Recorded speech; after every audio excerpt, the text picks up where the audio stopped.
Je me disais souvent que ce n'était qu'une mauvaise passe. Que Lucas et Mathis finiraient par comprendre. Que, tôt ou tard, ils verraient que ce que j'avais construit pour eux n'était pas une simple prestation de service, mais une preuve de loyauté. Mais ils n'ont jamais su regarder au-delà de l'état civil. Ils ne m'ont jamais laissé oublier que leur vrai père avait signé leur acte de naissance, et non moi. Tout s'est joué un jeudi de fin d'après-midi. Je venais de raccrocher avec l'artisan couvreur. Encore un week-end à tenter de colmater les fuites d'une maison qui ne tenait plus debout. Je suis entré dans la cuisine, mes bottes de chantier encore aux pieds, les genoux en compote, le dos en vrac. Je n'avais même pas retiré mon bleu de travail que Lucas, mon beau-fils, a lâché ces mots sans même daigner me regarder. Tu ne nous as pas élevés. Arrête de faire semblant. Mathis, son petit frère, a ricané. Ouais. Grave, t'es pas notre père. Ils ne se sont même pas retournés, continuant à scroller sur leur téléphone comme si je n'étais pas là, à 2 mètres d'eux. Dans la maison dont je payais chaque mensualité. La maison que j'avais reconstruite pièce par pièce, paix, après des milliers de kilomètres. Sur les routes de France. Christelle, leur mère, ma femme, était juste là, près de l'évier, à essuyer une assiette comme si le silence pouvait effacer ce que je venais d'entendre. Elle n'a pas dit un mot. Ni pour eux, ni pour moi. Et à cet instant, ce n'est pas leur cruauté qui m'a brisé. C'était son consentement. Silencieux. Je me souviens du ronronnement du réfrigérateur, du cliquetis d'une fourchette sur le plan de travail. La voix de Lucas n'avait aucune chaleur, aucune colère, juste de l'indifférence, comme si je ne valais même pas l'effort. D'une véritable insulte. Ça a fait plus mal qu'un cri. Parce que l'indifférence, c'est ce qu'on réserve à quelqu'un qui n'a jamais compté. J'avais passé 12 ans dans cette maison. J'ai payé le prêt, réglé les factures d'électricité quand Christelle était en période d'intérim, je les avais ajoutées à ma mutuelle. Ils appelaient le SUV, leur voiture, celle que j'avais passé 6 week-ends à retaper dans une casse automobile. Chaque paire de gants de foot, chaque iPhone cassé, chaque sortie scolaire, tout cela sortait de mon portefeuille et de mon temps. Mais je n'ai rien dit. J'ai laissé le silence s'épaissir, j'ai laissé Christelle essuyer la même assiette 2 fois pour éviter de croiser mon regard. Et j'ai compris à ce moment-là que je n'étais pas leur beau-père. J'étais un compte bancaire avec un cœur qui bat. Un bouche-trou en attendant que leur père biologique, Damien, décide de refaire surface avec une paire de baskets neuves. Et 2 textos le week-end. Je n'ai pas fait de scandale. Je n'ai pas claqué les portes, mais j'ai arrêté. Ce soir-là, j'ai cessé de jouer la comédie. Je n'ai pas conduit Lucas à son entraînement de basket. Je n'ai pas fait de virement. Lydia à Mathis pour la cantine. Je ne me suis pas connecté au compte famille. Pour remplacer les écouteurs que Lucas avait cassés pour la 3e fois. J'ai laissé les factures sur le comptoir, celle d'Internet, l'assurance de la voiture, le téléphone de Christelle. Personne n'a rien dit. Le lendemain, Lucas a trouvé un autre moyen de transport. C'est papa qui m'emmène, a-t-il dit. Naturellement, comme si Damien avait déjà été présent plus de 2 semaines d'affilée. Mathis a pioché dans le sac à main de Christelle. Il se déplaçait autour de moi comme si j'étais un meuble inutile qui encombrait le passage. Mais je voyais le lent effilochage. Mathis qui demandait à Christelle de se porter caution pour un paiement. Lucas qui se disputait avec son coach parce qu'il manquait les entraînements. Des petites déchirures dans le tissu de leur vie. Qu'ils croyaient indestructibles. Et j'écoutais. J'écoutais tout. Le soir, en faisant la vaisselle, J'entendais Christelle au téléphone avec sa sœur, il est distant ces derniers temps. Je ne sais pas ce qu'il veut. Je ne peux pas le forcer à se sentir comme faisant partie de la famille. Cette phrase a fait plus mal que tout ce que les garçons avaient pu dire. Je me sentais partie intégrante de la famille. J'étais juste fatiguée d'être la pièce que tout le monde peut arracher comme une vieille prise électrique sans que personne ne s'en aperçoive. J'étais là quand Damien a disparu pendant 6 ans. J'ai tenu la main de Mathis quand on lui a enlevé ses dents de sagesse. J'ai pris les postes de nuit pour que Lucas puisse aller dans ce lycée privé hors de prix dont Christelle jurait qu'il changerait tout. Et pourtant, j'étais un étranger dans ma propre cuisine. Un intrus à ma propre table. L'homme qui payait leur avenir. Mais qui n'avait aucune place dans leur passé. J'ai tout observé en silence. Comment Christelle corrigeait mon ton, mais jamais le manque de respect des garçons. Comment elle riait quand il levait les yeux au ciel dans mon dos. Comment elle ne se tenait à mes côtés que lorsque je payais. Jamais quand on m'humiliait. Alors j'ai commencé à me soustraire. J'ai arrêté les rappels bienveillants. Fini les réveils matinaux. Fini les détours à la station-service. Quand quelqu'un oubliait de faire le plein. Fini le financement des courants. Ligne qu'il prenait pour acquis. Fini le partage du compte Netflix. J'ai laissé le monde leur montrer ce que je soutenais depuis tout ce temps.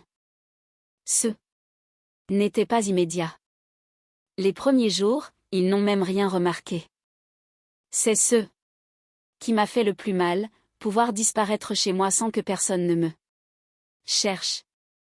Puis les prises de conscience ont commencé. Mathis, devant la pompe à essence, dont la carte était refusée. Lucas, discutant avec le secrétariat de l'école parce qu'un paiement manquait. Christelle, essayant de commander des produits ménagers et bloquée par le compte verrouillé. Toujours personne ne prononçait mon nom. Jusqu'au vendredi où j'ai sauté le dîner. Christelle a mis 3 couverts. Elle n'a même pas demandé où j'étais.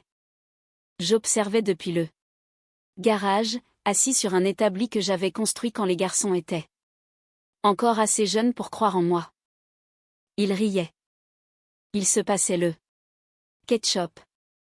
Ils vivaient comme si je n'avais jamais fait partie de l'échafaudage. Je suis allée me coucher sans mettre le chauffage. Et le lendemain, quand Mathis a demandé pourquoi la maison était froide, j'ai juste dit « Demande à ta mère ». Il l'a fait. Elle n'a pas répondu. Elle ne répondait jamais aux questions qui comptaient vraiment. Pas quand il se moquait de moi. Pas quand il m'excluait des photos de famille. Pas quand il reprenait les gens qui m'appelaient « papa ». Son silence était la réponse. Toujours. Ce week-end-là, Lucas est rentré avec la voix de Damien en écho sur un appel téléphonique. Ouais, papa dit qu'il enverra l'argent bientôt. Comme si des années d'absence pouvaient s'effacer avec une promesse et une carte prépayée. Je me tenais près de l'évier, fixant le mug que je venais de sortir du lave-vaisselle. Le même que j'utilisais depuis 10 ans. Un cadeau de fête des pères. Meilleur beau-papa du monde, avec l'autocollant bleu qui s'effritait. Ça avait l'air stupide. Maintenant, comme une médaille de participation pour quelqu'un qui a tout perdu. Et dans ce moment de calme, j'ai pris la décision qui allait tout changer. Je ne jouerais plus un rôle qui ne me rapportait rien d'autre que des dettes et du mépris. Pas dans cette maison. Plus jamais. C'est arrivé un dimanche.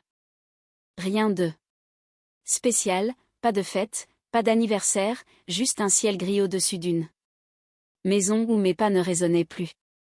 Je revenais des courses, les sacs dans le coffre, les tickets de caisse encore chauds.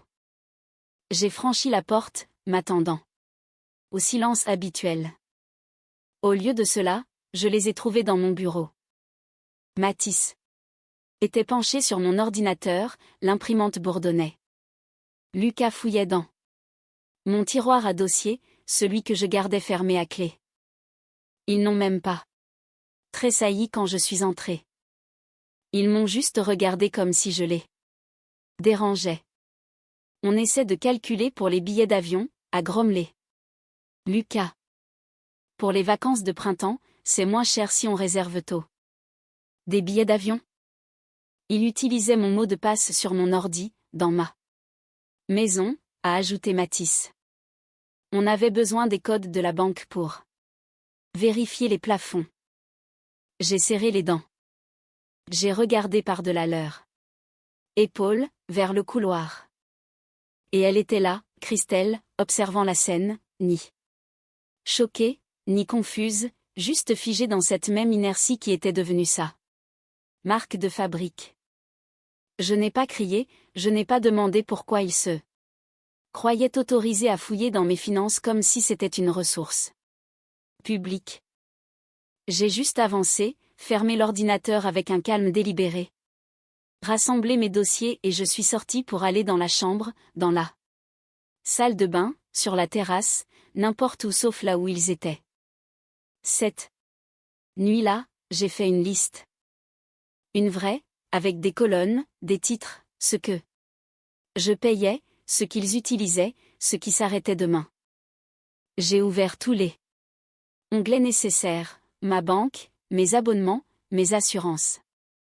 Je me suis connecté aux prélèvements automatiques, à chaque compte lié, et un par un, je me suis retiré. J'ai enlevé mon nom des portails étudiants, supprimé ma carte bancaire du compte famille Amazon, révoqué Netflix, Spotify, Canal+, le Xbox Game Pass. J'ai tout coupé et je n'ai pas dit un mot. Le lendemain, le monde a continué de tourner. Lucas est parti au lycée sans remarquer que sa carte de transport était vide. Mathis a appelé depuis le parking. Christelle lui a tendu sa carte. Personne ne m'a demandé pourquoi. Personne n'a réalisé que j'étais là. Raison pour laquelle tout fonctionnait si facilement depuis si longtemps. Deuxième jour, ils ont remarqué qu'il n'y avait plus d'internet. Pourquoi y a plus la fibre, a demandé Mathis. Christelle a haussé les épaules. Elle ne m'avait toujours pas interrogé sur les dossiers. Elle n'avait pas dit un seul mot depuis que je l'avais surprise, elle et ses fils, en train de disséquer mes comptes bancaires comme une grenouille en cours de biologie. Troisième jour, les services de streaming ont lâché. Lucas a insulté la télé. Christelle a proposé son ordinateur. Ça ne fonctionnait pas non plus. À midi, Mathis est sorti en furie parce qu'il ne pouvait pas charger son jeu. Ce soir-là, une lettre est arrivée, une grosse, en recommandé. Lucas n'avait pas payé son inscription à son cours en ligne. Le prélèvement automatique avait échoué et il était désormais bloqué. Christelle s'est tournée vers moi, le feu dans les yeux pour la première fois depuis des semaines. Tu avais promis de régler ça. J'ai levé les yeux de mon café, calme, distant. J'avais promis de le faire quand je faisais partie de l'équipe. Maintenant, je ne suis qu'un invité. Elle a cligné des yeux, n'a rien dit. Et ce silence, son outil favori, est retombé comme un vieux manteau. Je l'ai vu, cette nuit-là, recroquevillé sur son ordinateur, essayant de rediriger son salaire sur de nouveaux comptes, créant de nouveaux accès. Cherchant sur Google comment payer des frais de scolarité en retard sans crédit. Elle ramait et je n'ai ressenti aucune peine. Plus maintenant. Parce que pendant qu'elle travaillait à boucher les trous, moi, j'étais assis dans le noir, me rappelant combien de fois elle m'avait laissé me noyer. Dans les dettes, dans l'irrespect, dans le silence. Les garçons ne me parlaient presque plus. Pas par colère, mais parce qu'il n'y avait plus rien à prendre. Plus de trajet pour les entraînements. Plus de « et » Tu peux me dépanner de 20 €? Plus du beurre. Hit qui arrive parce que je culpabilisais de les voir manger des céréales. Encore une fois. Cette culpabilité avait disparu. À la fin de la semaine, Lucas était arrivé en retard 2 fois au lycée. Mathis avait commencé à sauter le déjeuner. Je l'ai surpris à compter ses pièces dans le garage, essayant de trouver assez pour un fast-food. Le SUV que Lucas utilisait était toujours garé dans l'allée. J'avais gardé les clés. C'était mon nom sur la carte grise. Ils n'ont pas demandé, ils n'ont pas exigé, ils ont juste boudé, attendant que le système redémarre, que le filet de sécurité se déploie à nouveau silencieusement. Sous eux, comme il l'avait toujours fait. Mais le filet avait disparu. Christelle m'évitait. Au début, j'ai pensé qu'elle était en colère. Peut-être qu'elle l'était, mais la vérité apparaissait dans ses yeux quand je la surprenais à m'observer depuis le couloir. Ce n'était pas de la rage. C'était de la peur, parce que l'échafaudage s'était effondré. Et pour la première fois, elle voyait les fondations sous la famille que nous avions construite. Et ces fondations, c'étaient les miennes. Elle m'a approché un mardi soir, la cuisine à moitié éclairée, les garçons en haut. Ce sont des enfants, a-t-elle dit. Tu ne peux pas les punir avec de l'argent. Je les regardais comme une étrangère. Peut-être qu'elle en était une. Je ne les punis pas. Je refuse. Juste de payer pour une place où on ne me voit même pas. Elle n'a pas eu de répartie. Elle est juste restée là, les bras croisés, attendant que je cède. Mais je ne l'ai pas fait. Plus tard cette semaine-là, elle a réessayé, s'est assise à côté de moi sur la terrasse. Pas de maquillage, pas de scénario, juste. Elle est la question que j'attendais. Pourquoi tu as décroché? J'ai pris une longue inspiration. Parce qu'ils m'ont dit qui j'étais, et tu n'as pas dit le contraire. Elle a sursauté. C'était nouveau. Je ne savais pas quoi dire? A-t-elle murmuré. C'était ta réponse. Elle a détourné le regard. Je ne sais pas comment réparer ça. J'ai hoché la tête. Tu n'as pas besoin de le faire. Tu le savais dès l'instant où tu es restée silencieuse. Elle a pleuré. Et je n'ai rien ressenti. Pas de douleur, pas de sympathie, juste du soulagement. Parce que j'avais enfin compris ce que j'avais refusé d'admettre. Pendant plus d'une décennie. Tu ne peux pas te battre pour rester là où on ne te respecte pas. Ils n'avaient pas seulement dit que je n'étais pas leur père. Ils avaient dit que je n'étais rien. Et j'avais fini par les croire. Le silence a duré exactement 6 jours. 6 jours de dîner froid, de pas étouffés et d'appels téléphoniques murmurés derrière des portes closes. La maison s'est transformée en hall d'hôtel. Des gens qui passent avec le minimum d'interaction. Tous attendant que quelqu'un d'autre scie le premier. Je n'ai pas scié. La voiture de Lucas est restée garée. Il est toujours dans mon tiroir. Personne n'a demandé. Mathis a emprunté la voiture de Christelle 2 fois, est revenu avec le réservoir vide à chaque fois. Elle n'a pas dit un mot, a juste soupiré. Doucement comme si elle faisait le deuil d'une version de sa vie qui n'existait plus. Au 7e jour, des fissures ont commencé à apparaître. Mathis se tenait près de la table de cuisine avec son téléphone, le visage rouge, marmonnant à propos de cartes bloquées et de transactions échouées. J'étais assis sur la terrasse, café en main, l'observant à travers la baie vitrée. Il ressemblait à un garçon qui venait d'être jeté dans l'âge adulte du jour au lendemain. Lucas, lui, était devenu silencieux, enfermé dans sa chambre, envoyant des textos qui devaient passer entre ses amis, sa mère, peut-être même Damien, qui avait refait Surface juste assez pour envoyer un message d'anniversaire tardif la semaine précédente. J'ai attendu. Pas pour eux, pour que la vérité finisse de se révéler. Cette nuit-là, Christelle m'a approché à nouveau. Il glisse, a-t-elle dit. Les notes, le sommeil, tout est déréglé. J'ai hoché la tête. Le mien aussi. Tu prouves ton point de vue. Tu ne penses pas qu'ils ont compris maintenant? Je n'ai même pas tourné la tête. Ce n'est pas un point de vue. C'est une limite. Elle est restée silencieuse un moment. Tu es sérieux avec ça? Tu ne reviens vraiment pas à la table?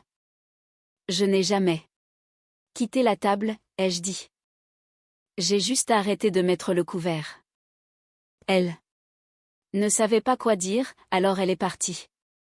Le lendemain matin, j'ai reçu un mail de la mutuelle. L'un des contrats avait été signalé pour suppression. La voiture de Christelle. J'avais retiré mon nom, et maintenant les cotisations étaient 3 fois plus chères. Elle est entrée en trombe dans le salon. Téléphone à la main. Tu m'as retiré du contrat. Non, ai-je dit. Calmement. Je me suis retiré moi-même. Tu sais bien que je ne peux pas me permettre ça. Je me suis levé du fauteuil et je lui ai fait face. Tu veux dire que maintenant que j'ai pris du recul, le système te montre qui le soutenait vraiment? Ce n'est pas juste. Ce qui n'était pas juste, non. Plus, c'était de m'effacer pendant que je payais encore les factures. Sa voix a chuté. Ils sont ta famille. Non, ai-je dit. C'était ta famille. Moi, j'étais celui qui essayait d'en faire partie. Et là, encore, ce tremblement dans son expression. Du regret, peut-être, ou une réalisation. Elle ne m'a pas combattu après ça. Quelques nuits plus tard, Mathis est venu me voir. Dans le garage. Il ne venait jamais me voir. J'essuyais l'établi, réorganisant mes outils comme si c'était important. Hey, a-t-il dit. Je n'ai pas levé les yeux. Ouais. Il a hésité. Je n'ai plus d'essence. Ok. Je ne peux pas aller en cours demain. J'ai hoché la tête lentement. Demande à ta mère.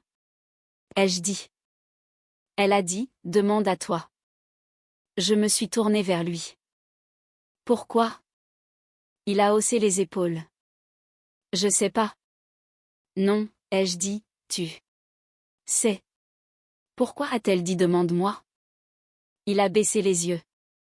Parce que la voiture est à ton nom. J'ai hoché la tête à nouveau. C'est ça. Alors j'ai attendu. Je peux avoir une carte essence? Non, ai-je dit. Tu peux prendre un boulot. Il m'a regardé, pas en colère, pas choqué, juste perdu. Tu as dit que je n'étais pas ton père, je lui ai rappelé. Ça signifie que tes problèmes ne sont pas les miens. Il n'a pas argumenté, a juste hoché la tête. Lentement comme un homme entendant une condamnation à perpétuité. Puis il s'est tourné et est parti. Le lendemain, il a pris le bus. Le jour suivant, il a manqué les cours. Le 3e jour, Christelle a appelé sa sœur et a demandé si Mathis pouvait loger chez eux pour quelques nuits. La réponse a été oui, avec des conditions. Je n'ai pas demandé lesquelles. Je m'en fichais parce que l'addition arrivait à échéance. Pas l'addition financière, l'addition émotionnelle. Celle qu'ils avaient ignorée pendant des années pendant que je portais cette maison comme une colonne vertébrale avec trop de fractures. J'ai regardé Lucas s'agiter ensuite. L'un de ses cours en ligne était bloqué. Christelle m'a interrogé à ce sujet. Tu avais dit que tu paierais les frais? A-t-elle chuchoté. J'ai dit que j'avais l'habitude de payer les frais. Qu'est-ce qui se passe s'il échoue? Il apprendra. Elle a essayé de me culpabiliser. Elle a essayé la voix douce, les yeux larmoyants, mais je ne les punissais pas. Je prenais enfin leurs mots au sérieux. Tu n'es pas notre père. Je l'avais absorbé comme le béton absorbe la pluie, lentement, complètement. Maintenant, j'étais sec, endurci, imperméable. Une nuit, j'ai trouvé Christelle. Assise par terre dans le couloir, le dos contre le mur, les yeux bordés de rouge.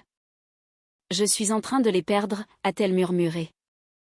Tu m'as perdu en premier. Elle a levé les yeux. Qu'est-ce que tu veux dire? J'ai mendié. Une place à cette table pendant des années. J'ai travaillé pour, j'ai payé pour. J'ai saigné pour, et tu l'as donné à un fantôme. Elle a sursauté. Tu as laissé Damien planer comme un mythe. Présent dans chaque excuse. Chaque il est. Quand même leur père. Chaque fois que tu les as laissés me rejeter, tu as fait de la place pour lui et tu m'as donné les miettes. Elle a essayé de parler. Je ne l'ai pas laissé faire. Tu les as regardés me cracher au visage. Tu en as ri. Tu as haussé les épaules. Tu as appelé ça juste des enfants. Sa voix a craqué. Il ne savait pas ce qu'il faisait. Il savait exactement ce qu'il faisait. Les enfants peuvent sentir la faiblesse. Et tu leur as donné le plan pour savoir comment m'effacer. Je pensais qu'ils finiraient par comprendre. Ils ne l'ont pas fait parce que tu ne les y as jamais obligés. Elle a enfoui son visage dans ses mains. Et pour la première fois en des années, je n'ai rien ressenti. Pas de pitié, pas de rage, juste de la clarté.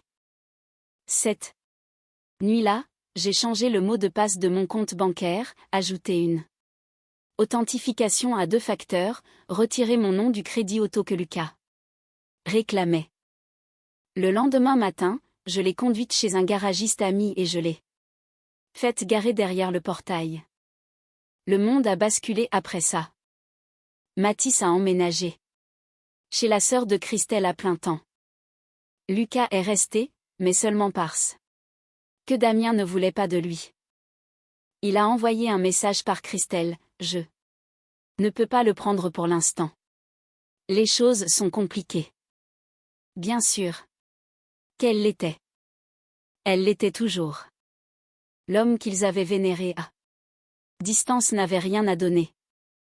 Pas de canapé, pas de voiture, pas d'argent pour les frais de scolarité, juste de vieux souvenirs et des promesses vides. Lucas a commencé à rentrer tard. Entretien d'embauche, petit boulot. Il ne m'a jamais demandé d'aide. Plus jamais. Il savait à quoi s'en tenir. Et Christelle, elle, s'est effacée. Pas physiquement. Elle faisait toujours à dîner, pliait toujours le linge, mais sa voix avait changé. Son dos s'était courbé. La confiance qu'elle portait comme un parfum s'était évaporée. Parce que maintenant, elle voyait ce que signifiait perdre un homme qui était présent. Je vivais toujours dans la maison. Je payais toujours pour le toit, mais maintenant mes paiements étaient pour moi. Le chauffe-eau réparé parce que c'est moi qui l'utilise. Le frigo rempli parce que c'est moi qui mange dedans. Internet renouvelé sous un nouveau forfait, utilisateur unique, sans option famille. J'étais devenu ce qu'il prétendait que j'étais depuis le début, un homme seul, et je n'avais jamais été aussi en paix. Un soir, des semaines plus tard, Christelle s'est assise à côté de moi sur la terrasse. Sa voix était à peine audible, je suis désolée. Je l'ai regardée. Elle n'a pas croisé mon regard. J'aurais dû dire quelque chose quand ils t'ont manqué de respect. J'aurais dû te défendre. Tu ne l'as pas fait. Je sais. Nous sommes restés silencieux. Je ne voulais pas les perdre, a-t-elle dit. Et maintenant, tu as perdu les deux. Elle a hoché la tête lentement. Et toi? Je n'ai pas répondu. Je n'en avais pas besoin car la vérité était assise entre nous comme une troisième présence. Tu ne peux pas construire une vie sur le dos de quelqu'un d'autre et t'attendre à le garder quand tu le mets à la porte. La famille ne s'est pas effondrée. Elle s'est révélée. Un mois a passé. Pas rapidement, pas sans douleur. Ça avançait. Comme de l'huile sur du verre froid. Lent, collant, réticent. Le genre de moi. Qui ne s'efface pas avec le temps, mais qui s'incruste, souvenir après souvenir. Dans le tissu de ce que tu deviens quand tu arrêtes de prétendre être le sauveur de quelqu'un. La maison était calme maintenant. Pas le silence froid du ressentiment, mais quelque chose de plus doux. Un silence que je possédais. Je pouvais entendre mon propre souffle le matin. Entendre les lattes du parquet. Quand je marchais. Les pièces ne résonnaient plus de portes claquées ou de rires. Insouciant. Pas de pas martelant à l'étage. Pas de dispute sur les chargeurs. Ou les trajets où sont les bonnes céréales? Ils étaient partis. Christelle a emménagé chez sa sœur. Pas de grande annonce. Pas de valise dans le couloir. Juste un matin. La cafetière était froide et ses clés avaient disparu du crochet. Un texte a suivi, je reste un peu chez Dana. Les garçons ont besoin de moi.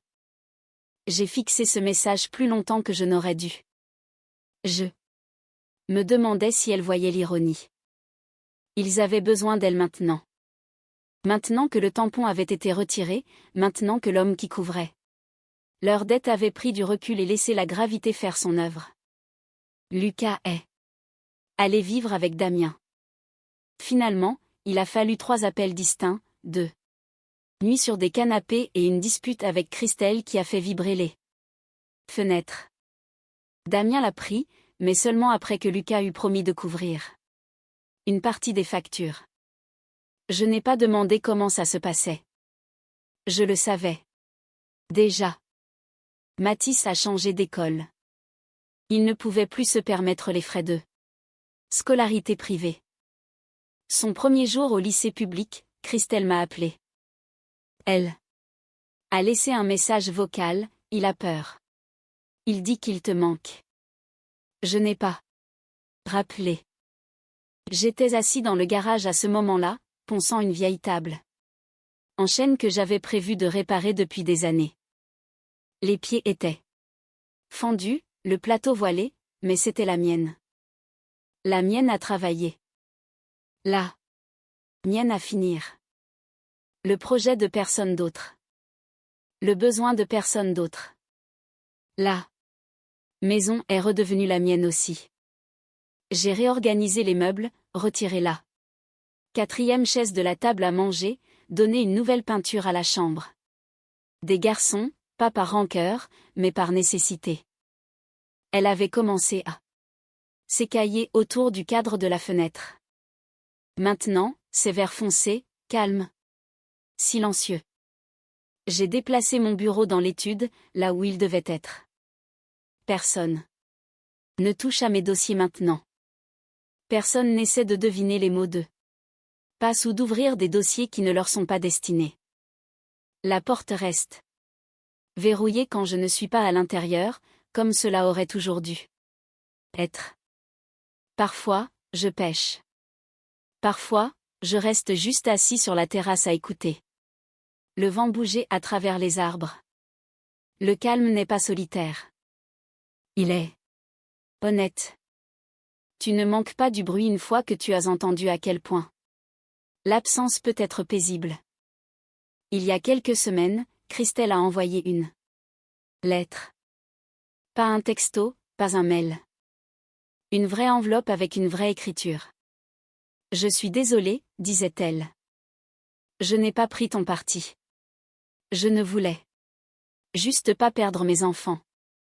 Je l'ai plié une fois, puis deux, et je l'ai glissé au fond d'un tiroir. Je ne l'ai pas jeté. Je n'ai pas répondu non plus. Parce que ce n'était pas moi qui m'étais perdu. C'était elle. Ils l'étaient. Tous. Et ils resteront perdus jusqu'à ce qu'ils comprennent ce qu'ils avaient. Si quelqu'un venait me voir maintenant, un ami, un collègue, un étranger, et me disait, tu aurais pu faire plus d'efforts, je leur dirais la vérité. J'ai essayé chaque jour. J'ai payé quand personne d'autre ne le faisait.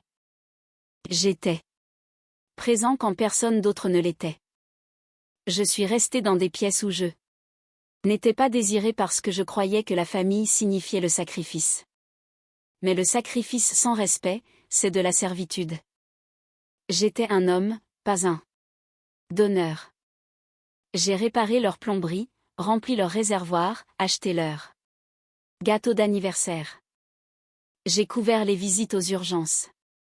Je me suis disputé avec des garagistes pour des factures que je n'avais pas causées. Je suis resté debout tard à corriger des dissertations pour des enfants qui me disaient que je n'étais pas leur père, mais qui voulaient quand même ma carte bleue. Ils ont craché sur le sol que j'avais construit sous leurs pieds.